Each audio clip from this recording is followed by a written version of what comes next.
Welcome to the Channeling Spirit Virtual Summit, a platform where we have invited Spirit to share messages, healings, and transmissions with all of us. May this energetic experience help us to expand our awareness and to deepen the relationship we have with our higher self, our spiritual team, and with Source, however we define them. Thank you for being here and for taking part in this amazing journey.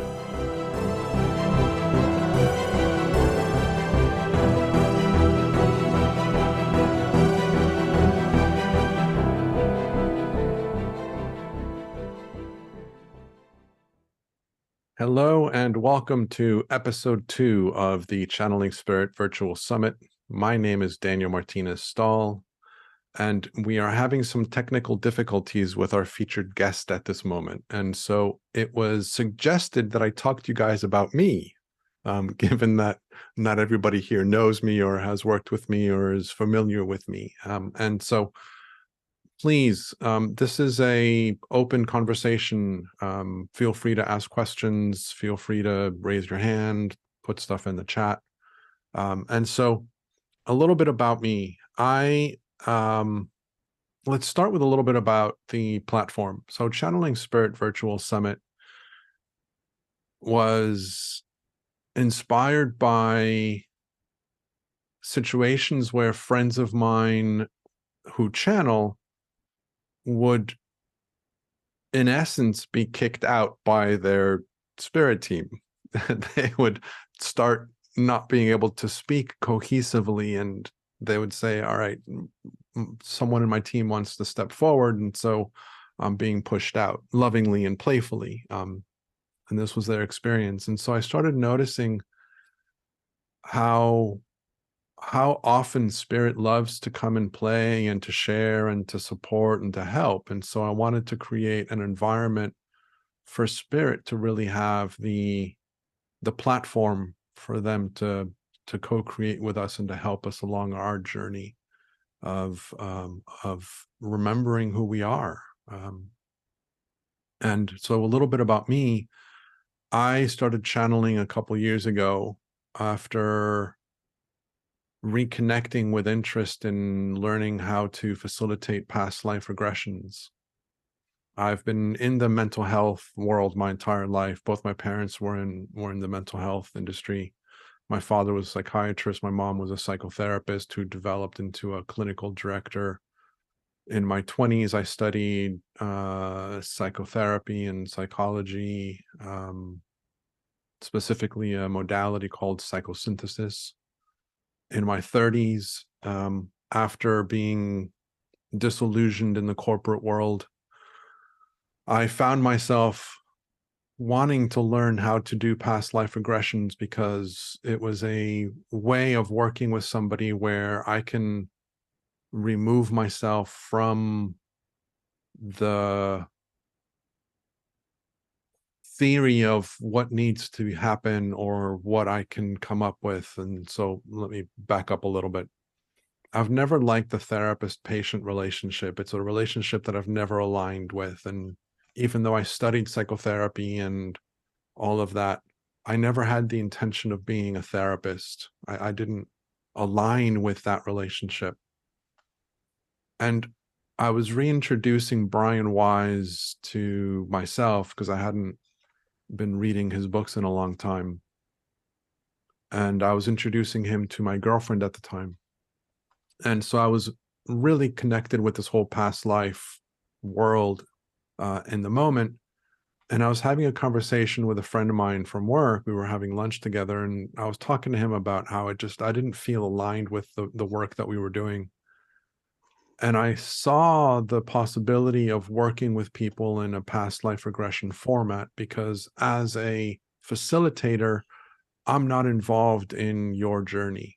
I help you to experience your journey, and I might facilitate and I might add things to it, but it isn't my journey that matters. It isn't my theory of why you think you're broken or why anything. It isn't my journey at all. And so I really was attracted to that. And so I studied with a hypnotherapy school in London that also taught neurolinguistic programming. It was a dual diploma program. And as I was playing with exploring hypnotherapy, because I wanted to really understand the craft, I wanted to get really a solid foundation of hypnosis and what the techniques were and all of that before even exploring past life regression. That took me down a journey of understanding the relationship with the unconscious more deeply and more profoundly. So after I finished my diploma with, gosh, I forget their name. Sorry, Trevor, it'll come to me. Quest Institute in London, the Quest Institute. So Trevor is the founder of the Quest Institute. And so after I finished my diploma with him, I continued exploring master practitioner level with him. And I also started playing with John Grinder's version of New Code, NLP, where he explicitly interacts with the unconscious and develops a relationship with the unconscious, and had a lot of awareness and techniques around recognizing the subtle changes in our physical representation to communicate the unconscious element there. Hey, Laurie, can you speak? Because I see that you're there, but I don't see your video and I cannot hear you. Can you, Laurie, if you can hear me, I'm just going to put the message in the text in case you can't hear me. Laurie, give me 1 second, guys. I can't do two things at once. I apologize. You log out and try logging back in.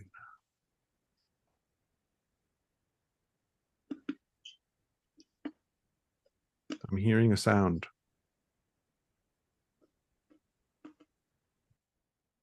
No, I don't think that's Laurie.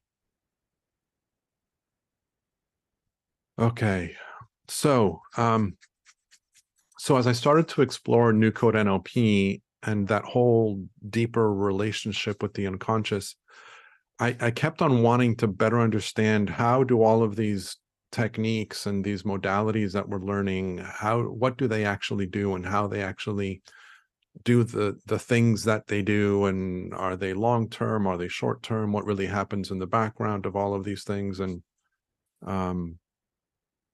it was very clear to me when I asked John Grinder a question around this topic, his answer was so complicated that it just didn't align with me. And I then moved to Singapore. My corporate life took me to Singapore. I was living in London at the time. And in 2013, I came across an understanding called the Three Principles, which is a spiritual description of life, what I refer to as a description of existence itself. Daniel, can you see the message from Laurie? Yes, I can see the message from Laurie. I responded back to her. Okay. I can't hear her. I can't see her. So I'm still just kind of like,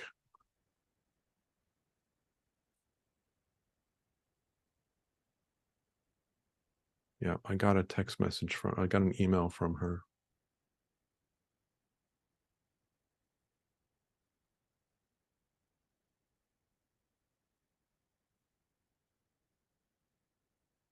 Okay. Sorry, guys. Give me a second. Can't see you or hear you.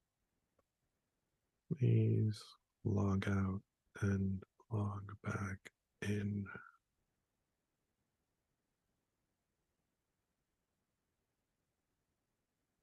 Okay.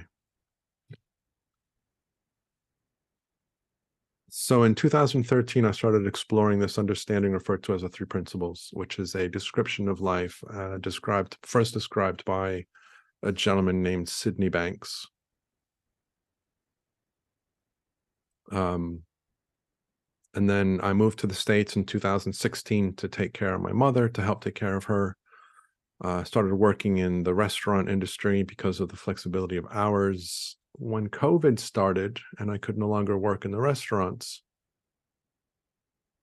I got reconnected with my initial interest in exploring past life regression. And so I signed up to a course to get certified as a facilitator of past life regressions, and also play in this whole space of what's referred to as spiritual regression, which includes life between lives, the afterlife, what I refer to as spirit journeys. And within that class, I had two friends of mine that two of the fellow students there were channelers. There she is. Oh my gosh, I've been here so early. I came on at 11:30, so this wouldn't happen. But anyway, this will be incorporated into what we're learning today. Absolutely. So let me just kind of finish a little story about myself, and then we'll jump into you, all right? Okay. And so I started playing with this whole idea of past life regression, and within that class, like I was saying, I met two people that were channelers. And I got fascinated by this world of channeling, and I wanted to learn that myself, and I wanted to explore that myself. And so I've been developing a richer understanding of channeling, of exploring multidimensional aspects of ourselves, and deepening my understanding of who we are, both as spirit and human. And from that interest came the birth of this platform. And so that's enough about me, guys. So this is not about me. So sorry, Laurie, that that we couldn't connect earlier. Let me add you to the spotlight. Welcome. Thank you. Thank you. I'm very, very grateful and delighted to be here. I feel when these things happen, there's something for all of us to learn. And I had been away from the interview circuit for a year. So I had this all set perfectly, and I started at 11:30, and I was like, why does no one hear me? So imperfection is great, isn't it? Isn't it? Yeah, nothing is going to go as planned a lot of the time. And we can bring the joy in about that.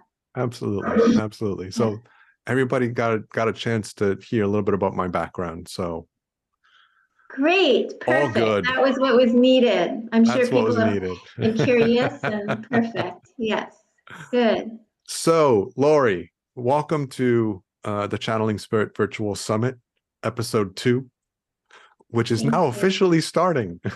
Yay!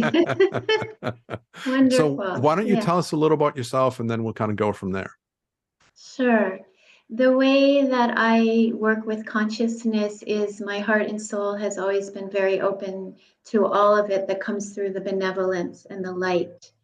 And so when we're in that kind of oneness state, all beings in consciousness who are in a certain kind of vibration, like the rocks and the plants asked me to talk today, and the animals and the water, I brought some water.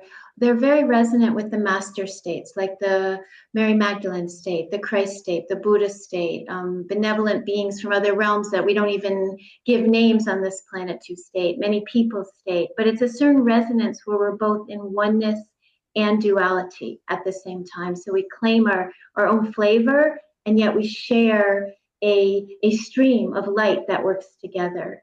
So that's what I'm here for. Yeah, and in terms of like who I am, my name's Dr. Laurie Moore. I've been assisting people over the globe for decades. I help people transform. I've taught grad school. I'm a licensed psychotherapist. I'm a reader. I'm a coach. I've written all kinds of books. But I was taken out of the Earth plan kind of for about a year. A year ago, yesterday, I was in a hospice with supposedly 3 to 5 weeks left to live. So I've gone through quite a sweet transformation, which was hell when I was in it, but it's come out very sweet. And I come to speak to you from like, I don't know who I am. I'm just here. I'm just some light being like the rest of you. You're just being. Yes. So Yes. talk to us about kind of what channeling is for you and how that plays within what you do and your own expansion. Absolutely. So channeling for me is keeping an awareness of, like I was saying, there's a oneness and there's a duality, and it's all in operation together. So there's these very high realms that are right now being fought against on Earth like crazy. And I didn't used to talk about stuff like that. I was like, whatever, don't talk to me about paranoid thoughts. I'm not interested in conspiracy theory.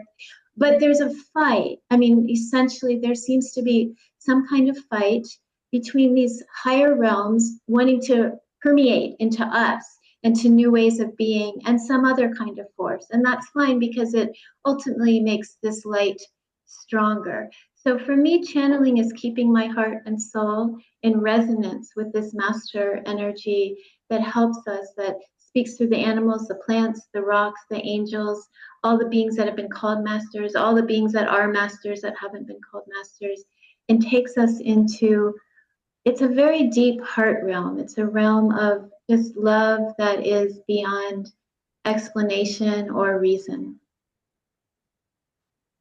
Beautiful. I do want to touch on something that you mentioned, which is this idea of conspiracy theories or energies that are fighting against what we are looking to achieve. And I do want to speak to that a little bit because naturally this is something that comes up a lot in the spiritual conversations, depending on who you listen to and depending on what Facebook group you are a part of, it'll come up a lot.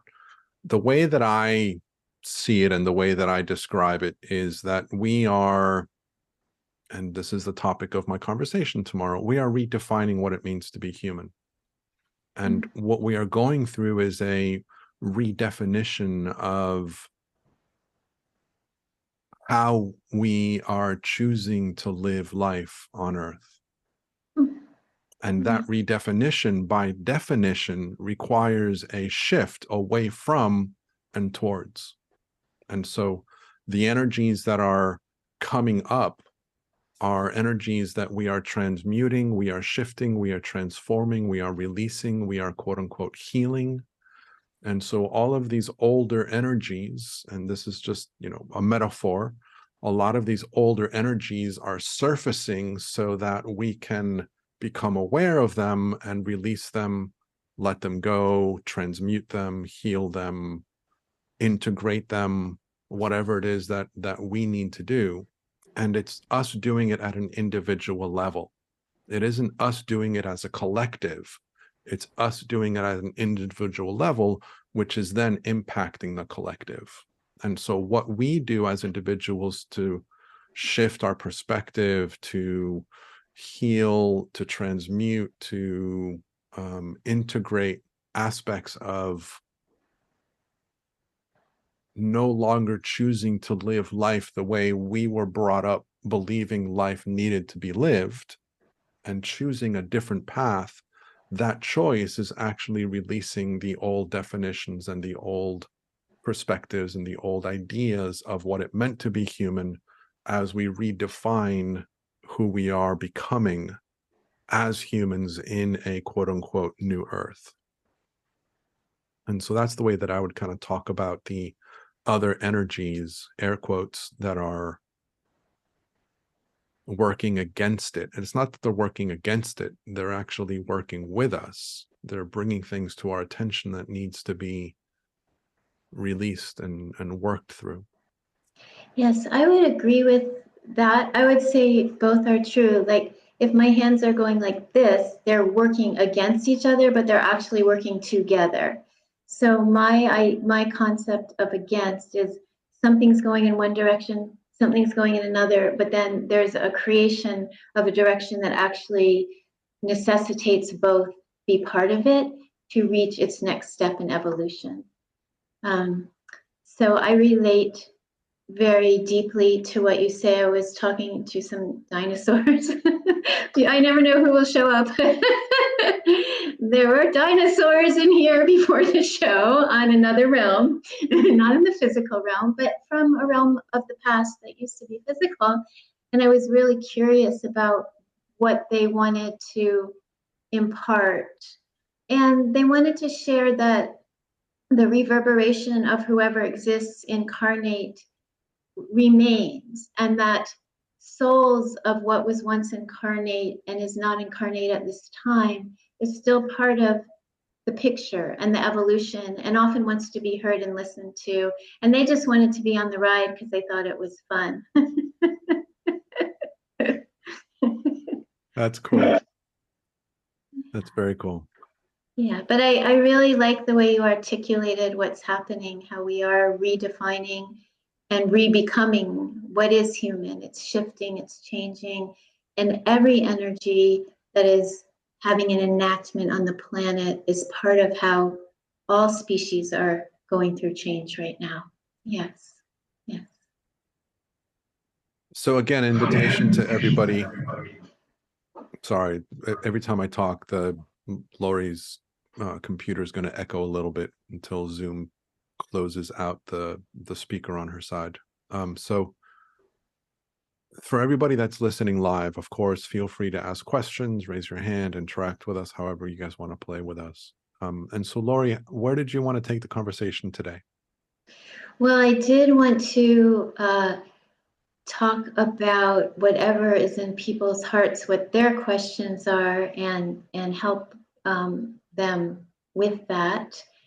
And I do feel there is a lot of curiosity in this room that's coming in at a very light, bright vibration. So that's just informing me that the curiosity is about where can we go. Were you about to say something, Daniel? Okay, you had a strong expression on your face. Oh, okay, got it. Okay, so I do feel there's a curiosity about joy in this room, and a curiosity about how might we navigate as we go through these times. These times can bring up immense bliss and joy. They can bring up immense difficulty. And I feel curiosity in the hearts among those who are gathered about how might we navigate this in a joyful, playful way that remains with integrity to who our soul is, who our souls are. And so I'm just going to let these characters that asked me to attend last minute, I brought this one in from the garden, what they have to say. So this plant actually is explaining that this plant came in as a representative of a lot of trees that are outside and have been really wanting the human race to slow down and quietly listen. The trees have a great wisdom of just being. And as human beings, we are enacting many mazes that contain all kinds of goals, processes, comparisons, discernments, which is really fine, which is really wonderful. We agree to be human. And there's a energy from the trees inviting us to just embody the spaciousness of life, to be present deeper than the words, in the silence, in the beauty of the silence, and to feel the respect for beings that are not in human form. From the animals, there's a great gathering. There are many animals gathering here in spirit right now, many incarnate, many not incarnate, who also really are calling to the humans, asking that we listen deeply to that place in our heart where we connect with them, because that place goes way beyond the verbiage, the articulation, which is such a wonderful artistry to have, and into a place where we just love, where the peace is endless, where the depth of good that is here never ceases. And I'm being called to share a little experience about when I landed in that hospice a year ago. Before I could get, I'm a very intentional person with my health, and I have very healthy habits in every way. So it was quite confusing. Once I was there, I understood my soul had taken on a mission, and I was going through a lot of experiences that would later helped many other people. But when I got to the hospice, and within 24 hours, my first roommate had passed on, and then I had a second one with a brain tumor, I realized, like, wow, I'm in a kind of intense environment, you know, like 3 weeks ago, I was swimming in an ocean in Hawaii, and like I was in my ultimate bliss life. And this is like, something's really up. But what I realized was my main purpose in being in that environment, in addition to a lot of learning that was going on, was to just let the unconditional love and joy come through. I could see everyone's love so deeply, and I could see everyone's woundedness. And I think I was vibrating pretty intensely at the time, because a lot of stuff was going on around me. Of course, in such an environment, all kinds of things would be going on anyway, but people were having very strong responses to me, some deeply loving and some very angry, and I wasn't doing much but sitting there. So it just took me back deeper into the invitation to everyone, that we have the opportunity every moment, like the plants and the trees and the angels and the deep heart masters keep asking us to bring everyone back to the love, just by being in the love ourselves. And then it doesn't matter what everyone else does, but we come back to this unconditional love. And then environments change. Water millions of miles away changes. Everyone around us changes. And sometimes they change by reacting and getting upset. And that's just part of the good process. That's the catharsis that has to come out. So we're talking about love, and we're talking about how the plants, the animals, the angels, the masters, all in ourself. We're all part of that. Get to choose that. Get to be in that. Don't have to choose it. Don't have to be in it. Yeah.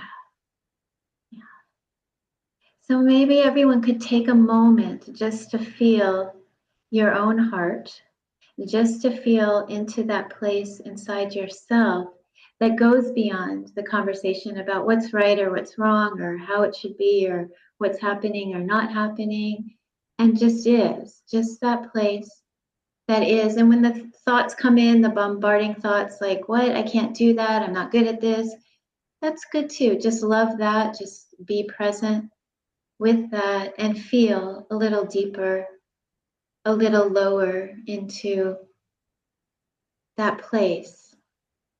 There's that place, and there's so much thought in the world right now, so much questioning, and I'm all for thought. I love words and thought.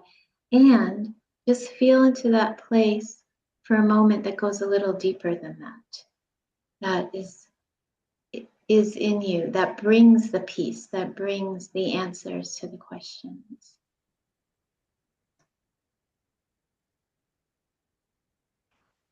Daniel, if people have questions, I would love to just go from where they are, if that works for your form. Yeah. Absolutely. Absolutely. So over to you guys. Questions. While people are getting courageous or finding their energy or their space to step forward, I'm curious if you could speak a little bit more about the individual voice of the rocks and of the trees and of the water. Yes, I would love to. The water was making a very strong presence.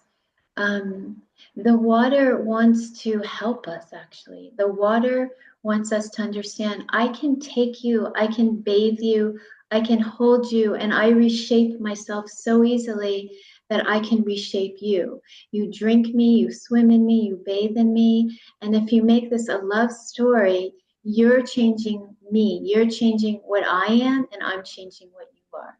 What the water knows is that in the core of the water, there's something unchangeable. This brightness, this being, this love is unchangeable, but in the fabric, in the physical formation of water incarnate, water is changeable, and our intentions are changing the water as the water is intending to change us. So if we can receive that depth of love that is here to surround us, if we can let that in, we naturally give it right back. And just think about all the water that we are drinking, that we are swimming, that we are bathing in, that is all over the planet. That is a conduit for a very loving kind of vibration, experience, transformation, existence.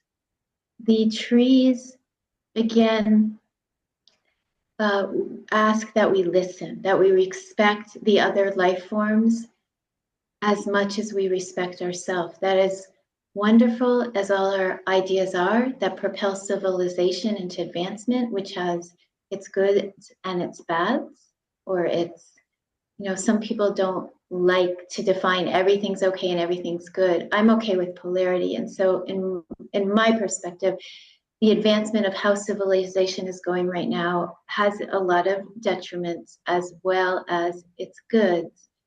And the trees ask, because there's so much non-nature advancement right now, it's really obliterating, it's taking down animals, trees, nature. And the trees, they're not like on a protest. They're not angry. They're just asking, please remember us. Please remember who gives you your life. Please don't ruin all of us because you go with us that way. Please just try to listen again from the heart instead of the spinning mind, if possible. And the rocks, I'm just talking to these rocks that asked to come today. These rocks are just like, we're so excited about this, and we're just going to be, and we're going to vibrate with you, and we're feeling a lot of vibration here that is of an intent of care, of kindness. And we're here feeling other vibrations here too, but we're going to just be and hold that space right now. And we're going to keep transmuting anything that's not of a kind of a vibration that feels very loving, that feels very affirming of everyone. Remember, I'm talking to all these beings. So if you talk to Buddha or Christ or whoever you talk to, or Mary Magdalene or Mary, I'm just naming some beings that come to me a lot. The conversation will never be, nothing's objective here. The conversation will shift because of you. You're like water. You're always changing. You're always shifting. So are these beings. So are they. They're not the ones written about. If they unincarnated long ago, they've gone through massive evolution since then. So, so we're talking about a conversation that's forever shifting and changing. That's what we're talking about. And how I receive the information someone just asked is through my heart. It's through love. I didn't go to school to learn it. It just was how I was perceiving always. I didn't know it was any different, that we all have extremely different perceptory ways until well into my older years. It's just how I do it. Yeah. So following up a little bit on that question, when you receive information, are you getting images? Are you hearing voices? Are you feeling sensations, or are you experiencing it through your knowing, or is it something different?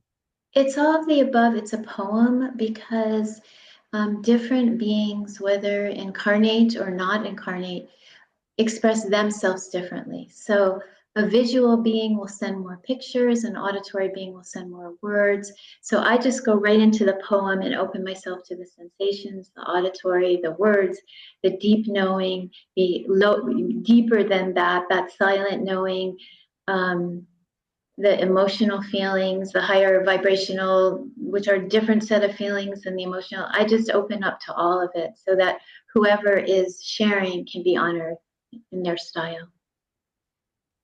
I think that's a beautiful description. Sorry about the echo, guys. I will be able to cut this out in the audio version of this conversation, but not the video. So it's a beautiful way that you describe it, because I've had situations where working with somebody, I was told that one of their guides likes to communicate telepathically, another one likes to communicate through channeling. And it's because of their personal preferences, as opposed to anything different or mystical. It's just, one being prefers one way and another Yeah. being prefers another way. Yes. Yeah. Yeah, we're all different in that regard. And when speaking to animals, it's the same thing. People often ask, well, do you send them pictures? And same question you asked. And each animal, just like each person, has their way, has their way they do it. Yeah, yeah.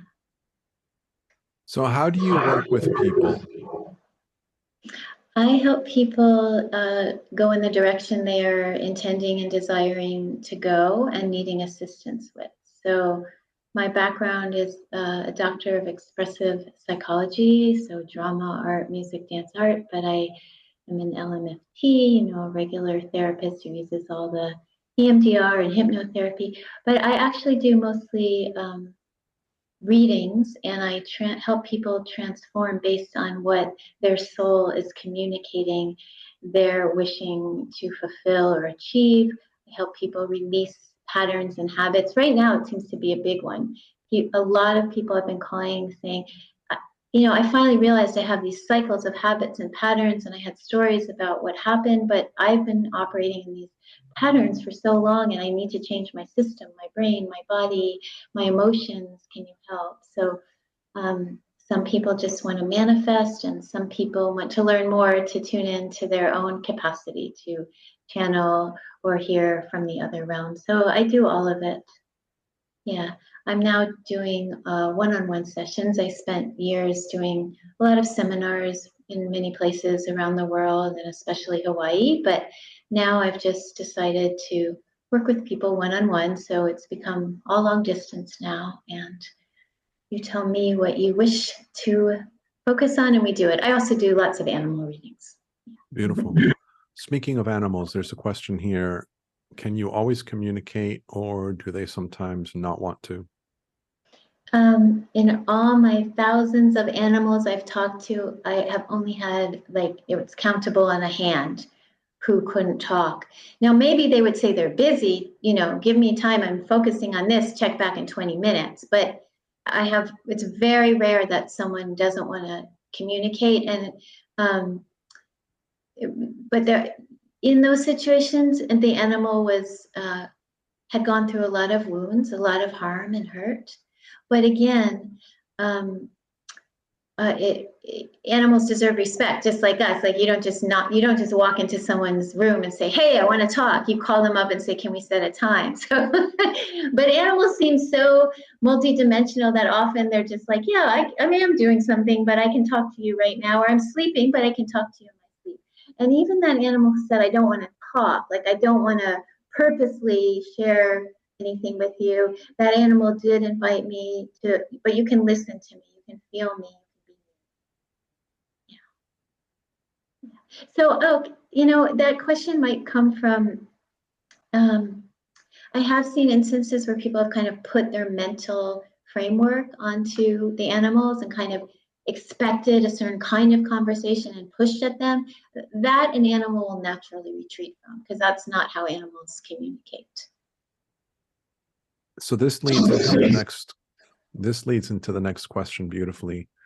How can we start to practice communicating with the plants and animals that surround us? That's a beautiful question. With gratitude. So you want to take yourself to gratitude first. So whatever it takes. Some people, all you have to do is go to your heart and choose to feel gratitude. Other people will think upon that which inspires gratitude in them and dwell on that. What makes you grateful? For what are you grateful? Get yourself in a state of gratitude, and then focus on that animal with the gratitude. So be grateful that animal is there. Be grateful that animal soul is potentially wishing to vibrate with you and resonate with you and share with you. And then be open-ended in your heart. Just ask, what would you like? Is there anything you would like to share? What would you like to share? Instead of imposing some kind of idea, just open to, is there anything you'd like to share? And you can sit quietly with plants and animals and practice this every day, and it will grow a reservoir of energy that feels actually quite natural. It's almost like bringing out something that's been waiting to come back to you.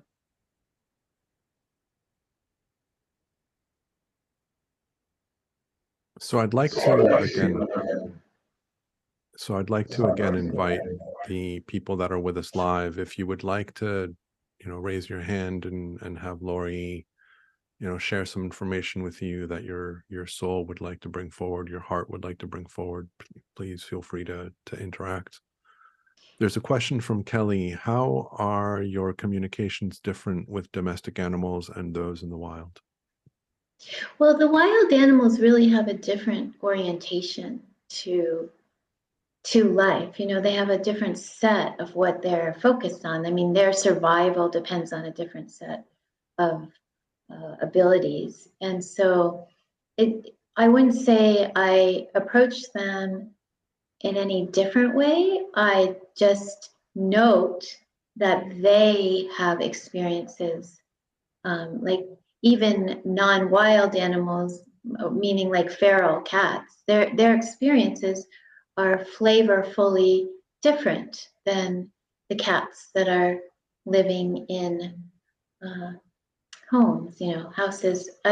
Everyone's different though. Like Daniel was saying, we're changing to things that we don't know before. And a lot of the calls about animals from light worker types have been so different in the last, I would say, 5 or 6 years. There's been a lot of reincarnations. There always are, but there's been a lot of reincarnations of soul animals who came back instead of playing like the Buddha, the unconditional love, like I'll hold everything together for you, came back and decided to be a child this time and are exercising many of the characteristics that very, very young human babies and children have. And I've had it with my own cat.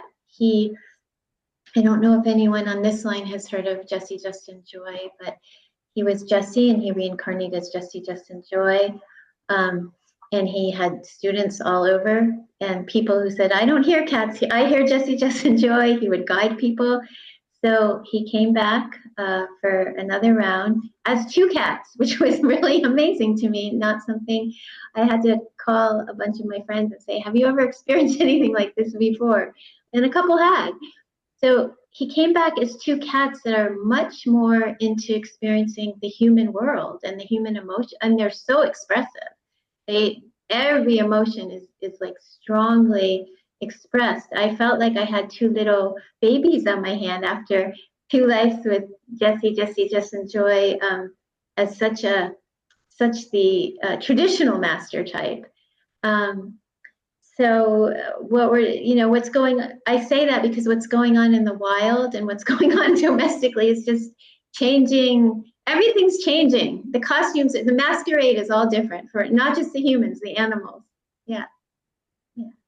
There's a question here, more of a comment with a question at the end. Animals' nature have the ability to heal us, but do we unknowingly heal them too? Is it reciprocal? It's reciprocal, yes. It can be. And that's right in alignment with what I was just speaking of. A lot of the very masterful animals who hold, and people who have held so much space for others for so long, around this time left reincarnated back as animals or as humans, said no more. I'm going to be experiencing more of my inner childness. I'm going to be fussing and crying. I'm going to be more human, but there's this capacity when we are able to be more human or more animal to heal each other because nothing gets stuck. And then we're not expecting certain ones to hold space for everyone else. We absolutely heal one another, absolutely. And the animals are asking for that at this time. Like they've held a lot. And so have a lot of the certain types of people throughout the incarnation. So there's a shift with that. Everyone can help heal everyone. Kelly, feel free to add more information to this question. Hopefully Zoom will stop echoing me. There we go. Have you been experiencing knowledge of many animal transiting during this times? Do they share why this is happening? I assume that you're speaking about or asking about the species that are going extinct or are in low numbers. but I'm not sure if that's what you're asking for, Kelly.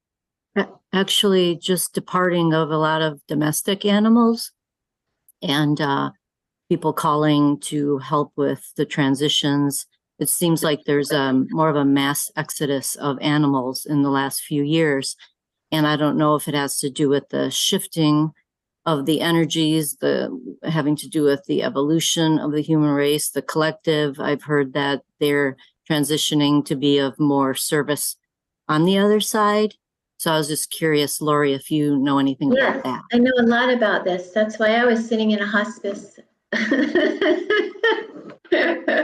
being resurrected for the next round, and I almost left. And I had a pretty big choice point. But the animals and the people, a lot are leaving because it has become very messy here. It just has. The vibrations of things going on, cellular, internet. I'm not saying anything's bad. I'm sitting here getting interviewed by the grace of these technologies, but it's a very harsh on the animals' bodies. It's very harsh on many, the highly sensitive, multidimensional human bodies and brains.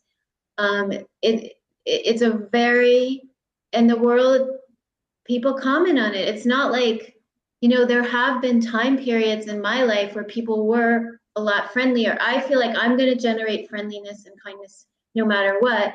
But, you know, there are times where it was more like the climate. It's not exactly the climate. This is a special forum. There's many special forums. It's hard for a lot of sensitive beings, light beings. And so a lot are going. I've seen a lot of human and animal deaths of very masterful, light, brilliant beings. I'm thinking of many of them now who are beaming back in, who did so much work here. And it just was like, you can do a lot more on the other side. It's harder here. It's easier. There's a lot you can do from the other side. But if it's not your time to go, or you have some different choice points and you choose to handle what's going on this earth, then you don't go. But yes, light beings who leave can do tremendous work for everyone from the other planes. And it's okay that some people or animals have just had enough. It's really intense right now, and they might just want respite. It's not popular to say. I mean, I learned a lot in my interesting year about people's fear of death. It just floored me. To me, like, death is death. Like, I wasn't sure if I was coming or going, because it did become clear that there was something at play deeper than my own choice that I needed to align to. That it wasn't. So I would surrender because I couldn't gather strength anymore. My body stopped working. My brain was very lurking, so I'm like, I guess I'm going. I surrender, and then I get some strength. So I'd be like, okay, I'll rally up to be here, and then it would be back and forth, and finally, like, I just surrender it all. But in that fascinating year, I couldn't believe how, like, upset people are. Like, we must keep the body alive at all costs. Like, what? Like, why? Like, do we keep our Halloween costumes alive at all costs? Like, I don't get it. So yeah, you incarnate, you outcarnate, you incarnate, you outcarnate, and there's plenty of service to be, and there's plenty you can just be. That's a service, to just be, but it's available in any realms. And Dr. Laurie, on that too, do you feel that we as souls are making that choice? I mean, we choose to come in and we choose to go out, correct? Is that how you? I do. I feel we agree to choose to come in and go out. It's a very fascinating topic, because on the one hand, I mean, I had to think about this a lot during my journey away and back. What I find is my manifestations work. I'm a great manifester, and my manifestations work great when they're in alignment with, like, the whole universe.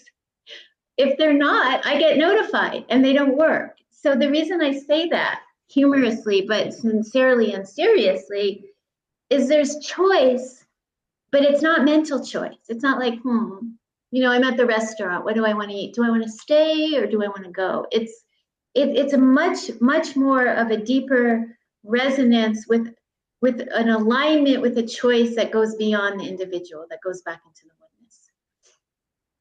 And that sounds very abstract, so if you need clarification in any way, please ask questions. Melissa, you had your hand up. Sorry, guys. Melissa, you had your hand up. Feel free to step forward if you want.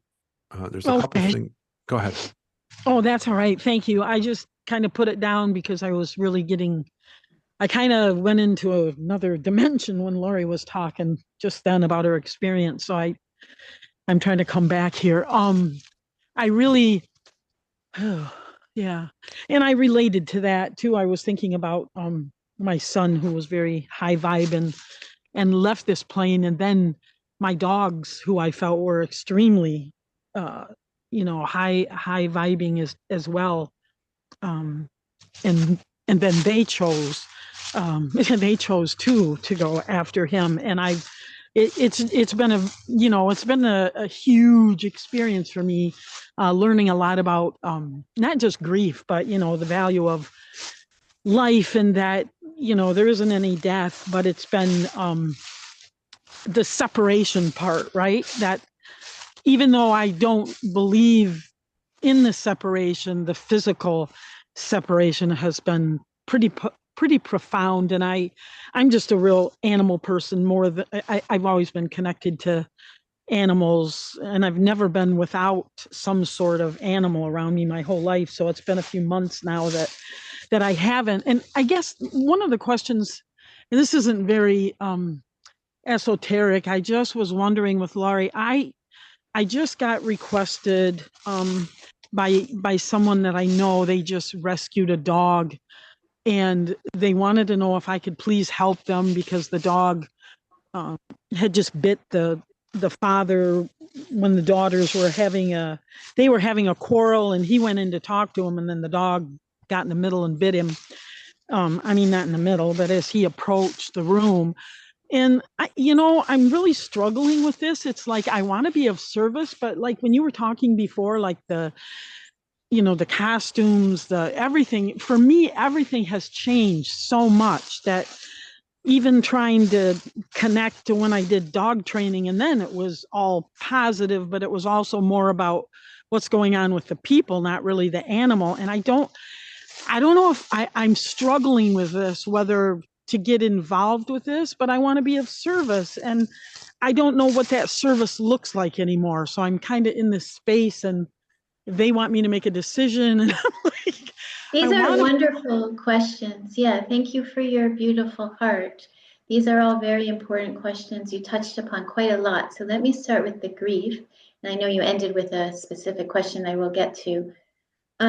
We are here in the physical, so grieving is very important. We do feel deep grief when we're separated from, we don't want to, it doesn't bypassing it and saying, oh, we're all one, we're all together. It just don't waste your time doing that. We are all one, we are all together. If you're experiencing that, it's real. But when in the moments that you're experiencing the grief is what opens your heart more and more and more. It takes you deeper into the love and your real service beyond your ego's need to think you're in service.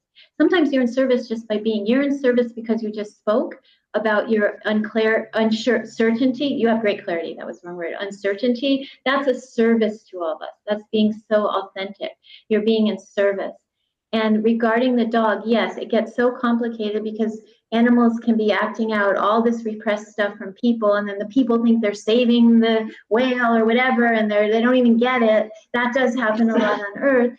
And so you have to know when you're called to be there or not. If you're called to be there, it doesn't tend to bring a lot of frustration and trouble. It can bring fleeting feelings like that, but you're feeling more that you know why you're there. So if you're getting these feelings like that, you already are in service. You don't have to do anything specific. Take a little time to recalibrate. You'll know what your next assignment is, but it feels like maybe that assignment just isn't the one for you now. Only you know, but you're not obligated. If you step out, someone else will step in. When I came back from the year, and I thought, well, I used to think, well, if I leave early and I don't finish the body of work, well, this young person that I hadn't talked to for ages called, and she had come into this kind of realm that I always teach. And I'm like, oh yeah, it's not my realm, it's infinity's realm, and someone else is there. Like if I had passed, she would have taken over. Not like she would sit in my office and talk to my people, but she would get the vibration out and the words out that way.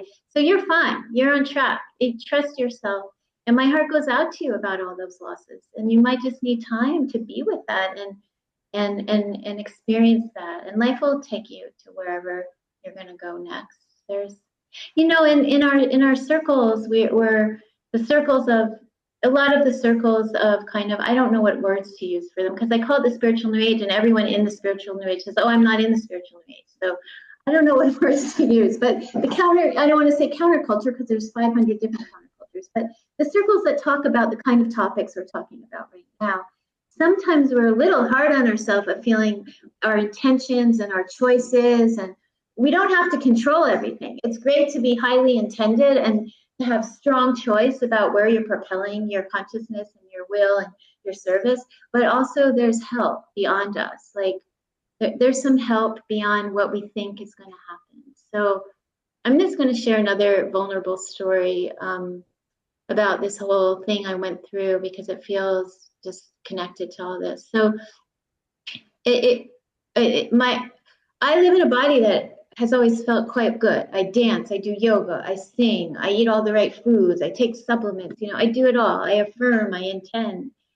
So what I went through during most of those months, it wasn't just like having a broken bone. I've done that. It wasn't like just having a really harsh disease like, the flu or some terrible thing. It was freaking hell. I can't even explain it. And no one knew what was wrong with my body. And there are multiple layers that had to be resolved. But I didn't want to do it. I was like, look, universe, I will stay if I can go back to functioning normally and enjoy this. But I am not going to be in here, completely dysfunctional, feeling horrible much longer. So do something, because nothing I'm doing is working, or I'm out.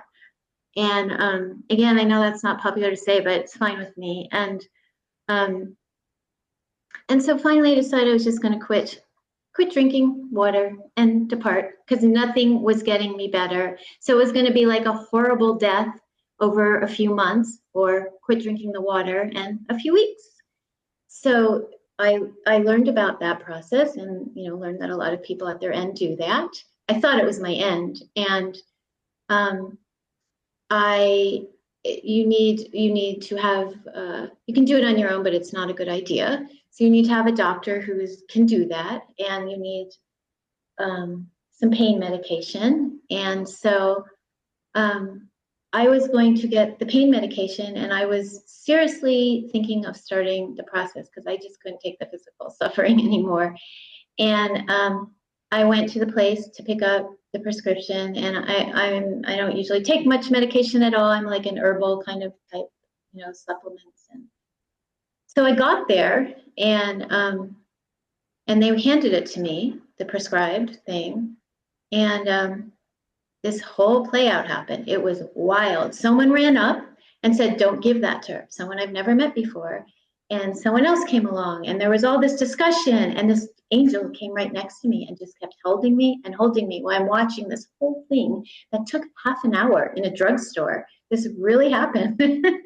And they're like, "Call her doctor. She can't take that. She's a lightweight. This won't work." Blah, blah, blah, blah. And all this crap happened, and they took it away from me. And in that moment, my personality was like irate. I was like, who are these people controlling me? And my soul was so relieved. Like my soul was being refurbished. My soul was getting reconstituted. My soul was understanding I was going to have a whole new section of my life on this earth, and that it was being orchestrated. My overall big giant soul connected to the oneness was involved in the orchestration, but something so much deeper than my choice and my intention and my list was at play. So I hope that helps some of you in some way with whatever you're going through. That's probably not about dying or living, but just whatever you're going through. That was beautiful. Thank you. Thank you. It was powerful, and it was there was so much love in that too. I feel you. That was wow. Thank you. Thank you for receiving that. Thank you. Yes, beautiful. Thank you. Thank you for your lovely sharing, because I know everyone on this call and everyone who listens to this on a replay is really going to take this in. They will feel this. This is really important. Yeah. Thank you so much. Okay. Thank you, Laurie. I really appreciate everything you said. Likewise. Melissa, if I may, I wanted to add some things which I think is repeating what Laurie said in a slightly different way.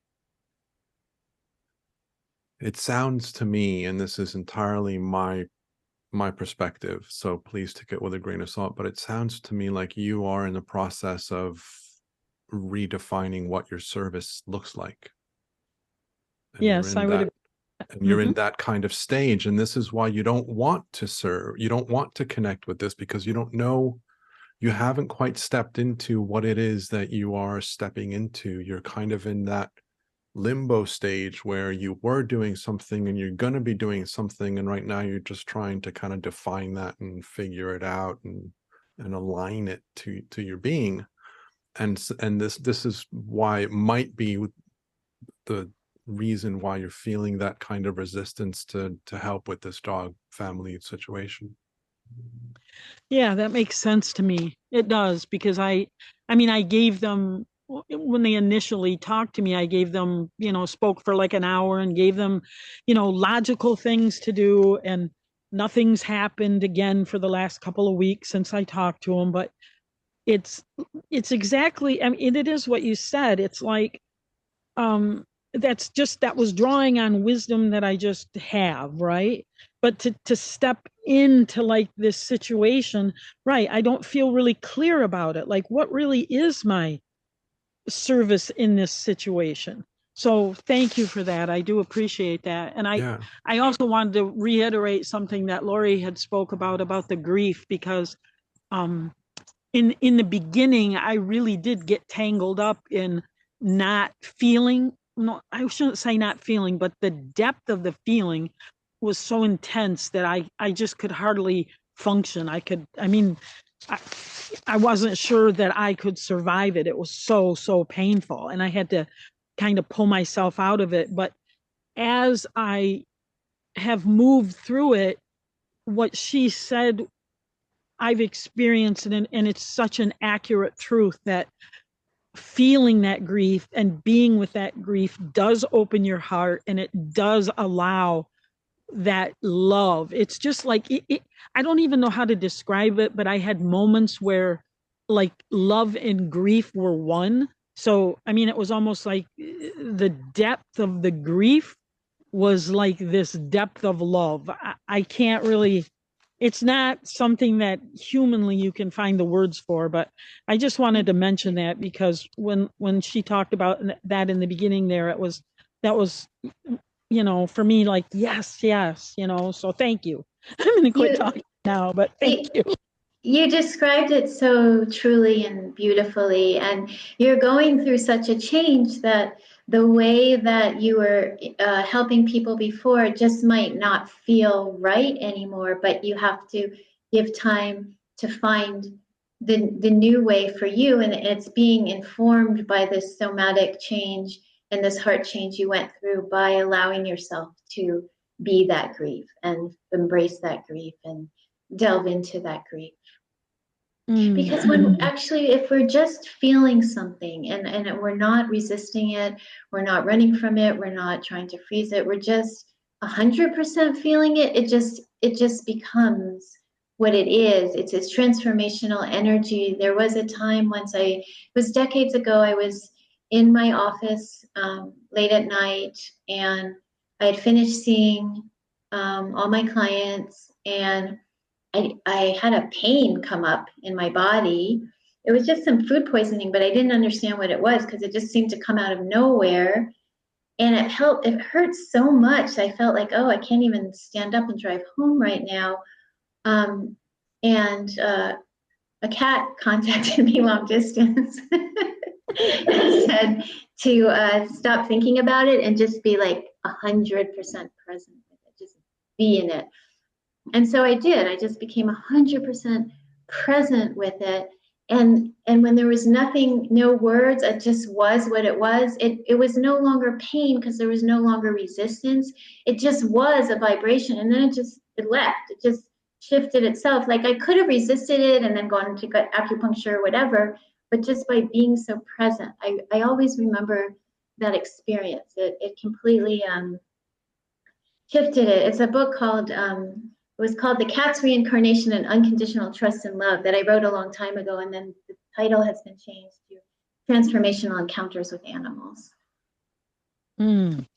Yeah, that was beautiful. I think from when I think about that, and I remember back and when it was so extremely painful, and at one point, I mean, I thought I was dying. I thought I was having a heart attack because the pain was so intense. And when you said that, I realized that pain got stronger and stronger because of the resistance. And had I just, allowed that deepness of it, and I think that was the key word you said too for me, was allowed, just allowed that. Like I can feel it in my being now. It's just like that allowance, it's just kind of present, but then it can like dissipate. It's kind of, I don't know.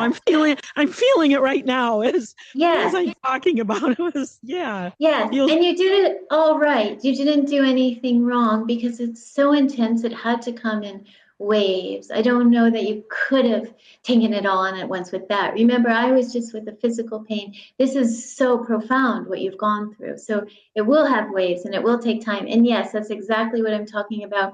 When you're just being with it and not resisting it, like you were just experiencing now, it's there. But it's also okay. Yeah, you get it. Yeah. Oh, bless you so much. So much love to you. Likewise. Okay. There's a comment/question. Casey, I'm not sure if it's a question or if it's just you pondering the comment. So Casey says, wow, that was beautiful. And I have a friend in ICU now, and they are talking hospice. I wish for her to have that same kind of experience, though I'm not sure. She's a light worker, so maybe not possible for her. And it is her time to cross, ? Well, I mean, everyone's so unique and individual that I don't know what's in plan for her experience, or hospice or no hospice. I don't want to talk about her without her permission.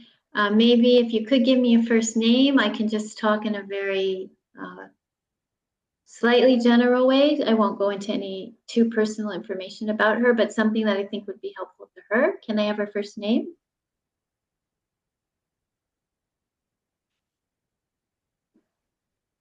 Her name is, okay. Oh, okay. Well, her mind is quite, she came to this planet with quite a really good mind and a strength about her. So she will, there's some deep joy, there's some deep sorrow. She will handle this in her way. She has a strength about her. When our strength isn't showing up anymore in what people see outwardly, because we're dwindling, our body's dwindling, our brain's dwindling, but it's still there in that soul. It's still being felt in that brain. And she has a pretty strong determination and way that she will leave. And she has massive help around her energetically, lots of angels, lots of light beings, and it will be very bright. So this one's handled. Yeah, it's going to be good. And remember, we're not experiencing what we see on the outside. Like sometimes you see someone suffering or an animal's dying, and they're like, person's dying and all these noises. Like my first roommate in hospice, my first 24, 36 hours, whatever it was, she was already in the rebirthing breath. So I came into my room, and a few hours later I'm hearing, and like this, she's doing like she's rebirthing herself out. It was really cosmically cool. But if I hadn't known, I might have been like, what's the matter? So I've experienced that before. So I'm saying that because what you might see on someone's outside, they might be having a very qualitatively different experience, because you're getting protected as you're leaving the planet. Stuff's shutting down, and sometimes it's really painful and you need pain medication, you need help. And other times stuff's shutting down more gently. So, but I do get this is a soul who calls to her what she needs. And there's so much light in this person's transition that's coming.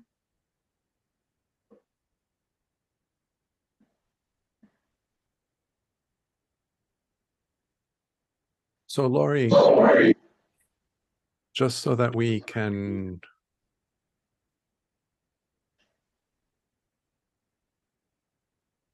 invite people to work with you, can you talk to us about the invitation that you're offering people? No, wait, I have to finish with Casey because she's a little concerned now. And yes, absolutely. I'm sorry. No, I didn't mean like she's definitely transitioning. I meant because you mentioned hospice. And of course, hospice is for people who are transitioning, and everyone was wrong. We all thought I was transitioning in my case. But so I was talking about when it is her time to transition, whether it's in a week or 20 years and she's going to have a rebound. That all I was talking about was when it is her time, because that's how I heard your question. But if I didn't understand your question or you want to clarify it more, please do. And while I will answer what Daniel just brought up, how to work with me. I'm just feeling inspired to tell one more story. Is that okay? I haven't told this for a really long time, but when I was first doing a lot more work with animals, I was at a event, and I was the keynote speaker, and it was the Santa Cruz Sentinel Women's event, and it was long ago, decades ago, and I got really nervous, really, really, really nervous, and I'm like, I don't even know what to say, and a moth came up. A moth came to me and landed right on the book that I was going to be speaking about, and the moth said, "Don't worry, I'll handle it." I was like, "Really? Okay." The moth said, "When you go up there, just focus on me." So I went up, and there's all the people, and then this little moth told me, "Just be the peace."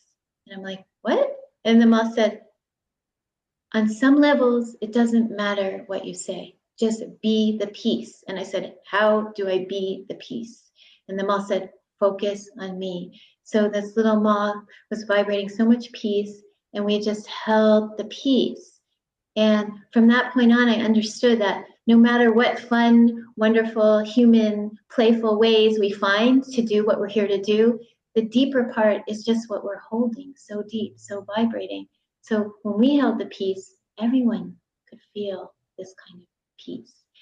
And later, when I went back to my seat, I thought, oh, I wonder where that moth, if I'll ever see that moth again. And the moth came with two friends, came up and said, "You got it, thank you." And they flew off. The two friends were also little winged bugs. But so the way I work is no matter what we're talking about, because we'll talk about whatever is important to you and I will honor and respect it, or whatever animal is important to you, I will honor and respect. You're also being helped to come back to a vibration that's more essential, whether it's the peace or the love or the joy, but something unconditional that your soul is desiring.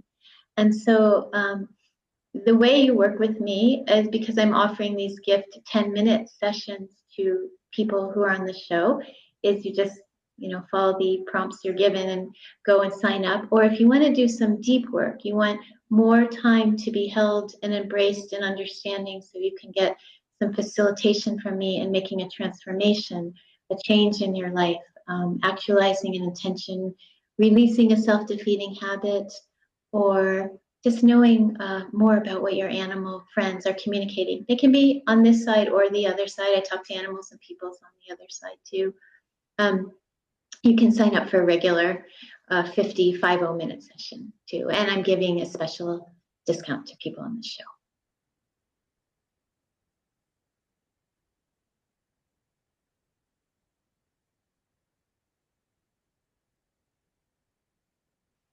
Excellent. Thank you for that. And so again, for people that are listening to this during the season, and again, I apologize for the echo.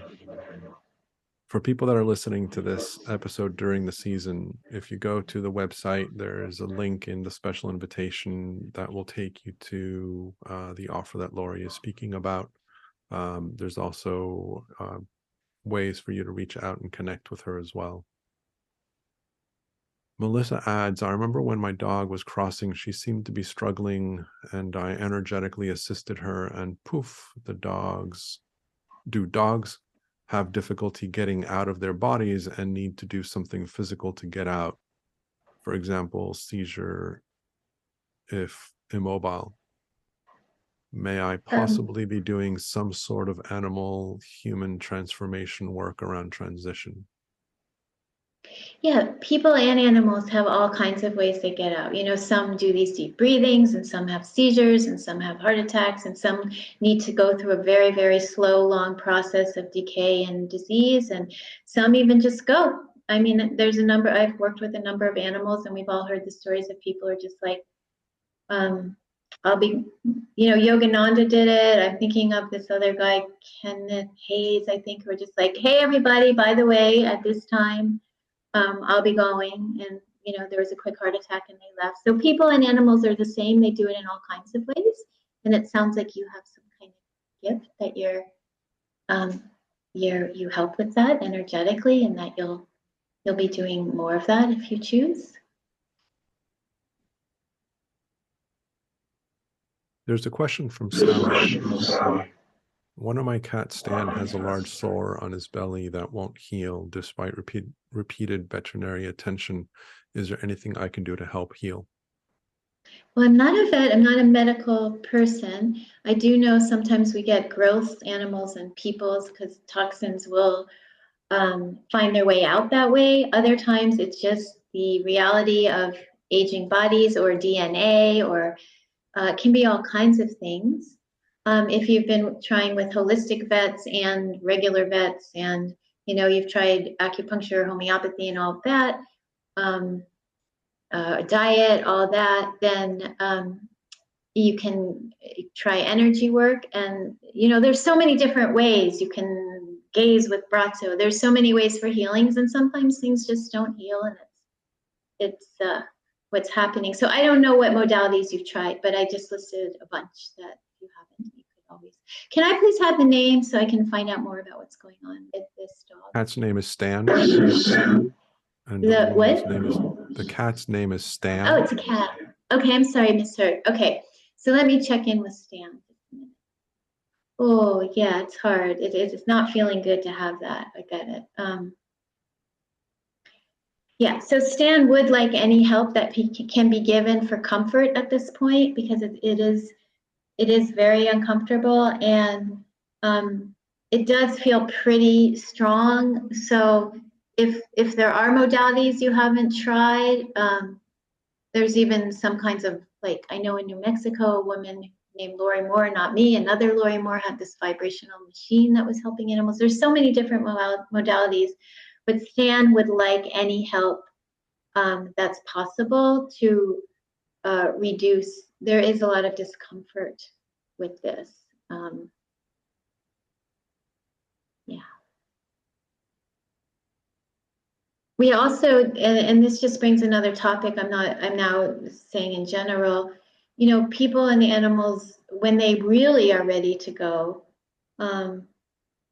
or they really want to hang on, even though others think they want to go, we need to ask them what it is they want. When is their time? We're not very good with that about people. We force people to do all kinds of things, and there's you know, ways in and out of that. But with the animals, luckily, when they feel it's their time to go, they can get the help. So you always want to, if it's a time, if you're wondering about something like that, everyone, you always want to ask the animal. Let them make the decision.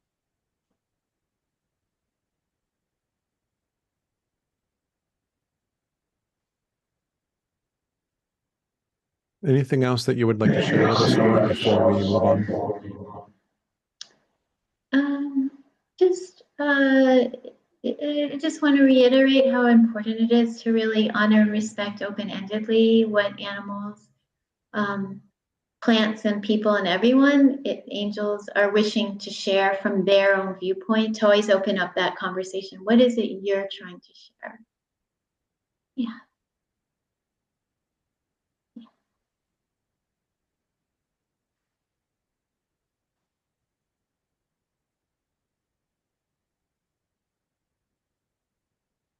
So there was a question in the chat with regards to the special invitations. And so for people that are listening, if you go to the Channeling Spirit Virtual Summit website, at the top of every speaker's bio, there is a button that says special invitation. If you click on that, it will take you to the offer, the discount, the service, the whatever it is that they are offering as a way for you to engage with them directly. If you have any questions, or if it,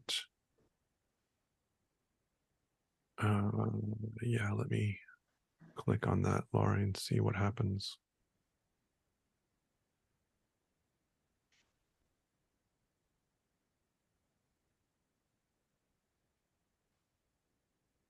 Okay, so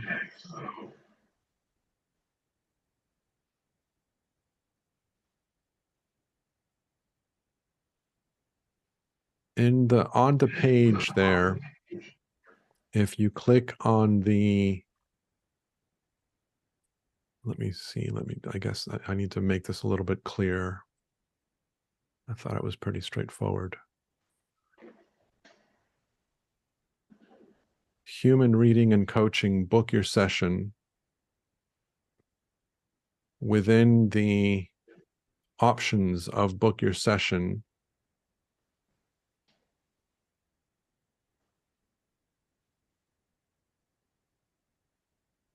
there is a offer called CSVS Season 7.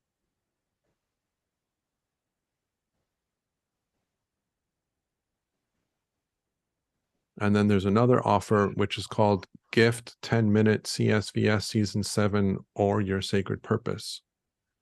The CSVS Season 7 is a 50-minute conversation.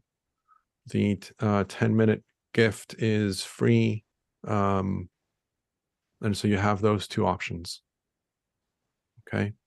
Thank you for bringing that up. I will have any add some language to the page to clarify that a little bit more. Okay, because if you have any trouble for any reason, you can just send me an email too, and I will still honor the offers. You can send me an email through my website, animiracles.com, animiracles.com. But it sounds like it's pretty clear if you, Daniel's adding some words to make it more clear. So Carly, I'm gonna add some words to the page to see if I can clarify that a little bit more. If you just go onto the page and click book a session, you'll be prompted to step forward, and eventually you're going to land on information that's going to show you the different offers that Laurie has. 2 of them have CSVS in the title. It's pretty straightforward. If you cannot get it, let me know, and just send me an email, and I can walk you through that as well. All right. Okay. So, Laurie, thank you again for coming to play with us. I appreciate you. Give me 1 second. I'm wondering if the place I will be staying for the next few months will be supporting me in clarity and maybe collaboration on my new service work. It is a farmstead, and the shy cats have befriended me. It feels nice. Was that from Carly? That's from Melissa. She was just wondering if the new place is aligned with her getting more clarity around what she's going to be playing with. Okay, let me check. Well, it's definitely there for you to look at options, and it's there for you to have some experiences which are going to inform your new work. But you have to be patient with your new work, because it's not coming through the intellect, and you're being taken through quite a series of changes in yourself, and you won't be ready for this work until you go through those changes. So if you can just relax into it, be patient, and appreciate, this can be a very phenomenal learning experience from you, which ultimately will take you to your service. But if you keep thinking like, okay, what's my new service? Do I understand now? It's going to get in the way of a very incredible process being given to you. So I recommend you just bask in the process, and this will be an incredible journey. And later, when you're doing your work, you'll be like, oh my God, yeah, that was phenomenally key in what I'm doing now, and me coming to understand it. It's a deep understanding beyond your mental apparatus understanding. Your mental apparatus will come back in at the end and have all the words for it, but you have to go through it first. That's what I keep picking up about you and this retreat coming up. There's an element of, and this is helpful for everybody, this isn't just for you, Melissa, but there's an element where there are times when what is best for us is for us to just sit and reflect. The reflection is a doing. It isn't necessarily a getting caught up in analysis and comparison and, you know, being focused on what's next, but there is an element of just reflecting on your inner experience. What is changing? What is shifting? Where were you? Where are you going? What did you like before? What do you like now? Using the example of this dog with the family, if you were to work with them, how would you want to work with them? Not necessarily how you would have worked with them in the past. That's not to say that you're going to work with them, but you can use these examples as ways of starting to kind of shape things. So if I was to work with them, given these circumstances, given the situation, what would I want to do? And then just kind of sit with that and see what comes to you. And if nothing comes to you, that's perfect. You've asked the question and you've put it out there, and the answer will come. It just might not come the way that you expected or that you're looking for. So hopefully that's helpful. And again, my 2 cents. So guys, thank you so much for hanging out with us with the technical issues in the beginning. Laurie, thank you so much again for coming to play with us and for sharing your energies with us. Yeah, really sweet group. And I'm sorry about all the technical difficulties that came in with me. I didn't hear the echo here, but I'm sorry that all this discombobulation came with me. I have to start thanking all the internets and cellulars. They're mad at me. I'm not. Okay, thank you. I loved the group. It felt so sweet here. And I loved your facilitation. Thank you so much. And so there's some nice comments for you in the chat. Make sure you catch them on the way out. Okay. And so guys, thank you again for being with us. Coming up next is Karen Wecker. She's also new to CSVS, so it'll be another exciting conversation. Feel free to check us out. And as always, the link to that session is in your email by now. If you align with Laurie, you want to work with her, please reach out to her. If you have questions about the offer, if you just send her an email, go to her website and contact her, and she can work it through. And for whatever the reason, if you have issues with that, send me an email. Just reply to any of the emails that I've sent you guys, and I'll be happy to connect you and put you in contact with her. So for those of you that are with us, thank you again for playing with us, for being part of this conversation. Those of you that are joining after the fact, as always, the information is in the description of however it is that you're joining us. We thank you all for being with us, and I will see you next time, and I will leave you with being spirit, being human, and simply being from love.